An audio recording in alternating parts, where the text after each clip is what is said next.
Friends, இன்று ஒரு சூப்பரான ஒரு சுவையான மீன் குழம்பு தான் வைக்க போகிறேன்.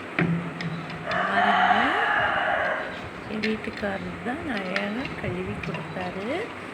ரொம்ப ஃப்ரெஷ்ஷான மீன்.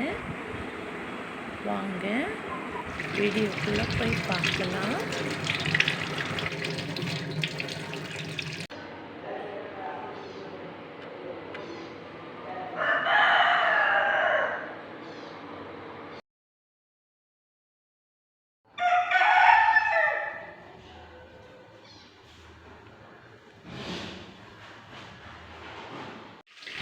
ஆயில் ஊற்றி அப்புறமா கருவேப்பிலை போட்டு தாளித்து, அதுக்கப்புறமேட்டு வெங்காயம், தக்காளி எல்லாம் சேர்த்து போட்டு நல்லா வதக்கணும்.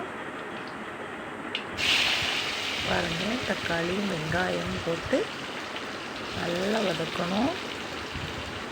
கொஞ்சம் உப்பு போட்டு வதக்கணும்.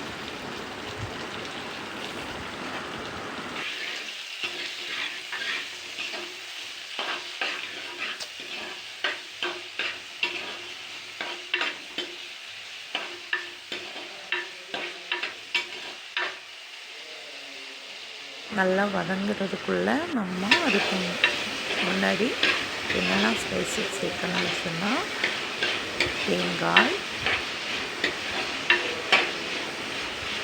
கருவேப்பிலை, மிளகாய்த்தூள், கொத்தமல்லித்தூள், ஜீரகம், வெங்காயம், நெல்லிக்காய் அளவில் புளி எல்லாம் சேர்த்து மிக்சியில் நல்லா அரைக்கணும்.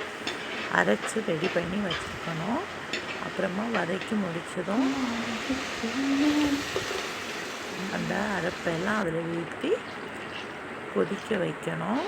கொதிக்கும்போது மீனை போட்டு நல்லா கொதித்து வேகும்போது சூப்பரான ஒரு மீன் குழம்பு ரெடி ஆகிடும். கொதுன்னு கொதிக்கும் பாருங்கள்.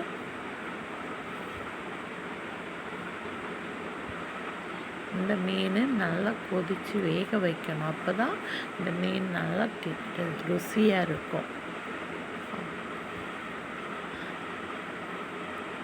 இதே மாதிரி நீங்களும் மீன் குழம்பு செய்து உங்கள் பிள்ளைங்களுக்கு கொடுங்க.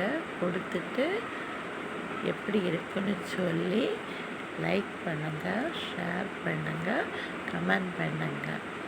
வீடியோவை ஸ்கிப் பண்ணாமல் ஃபுல்லாக பாருங்கள். ஓகே, பாய்.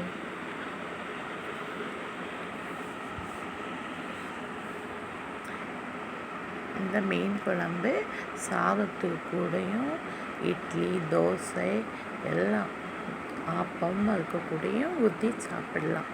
ரொம்ப ருசியாக இருக்கும்.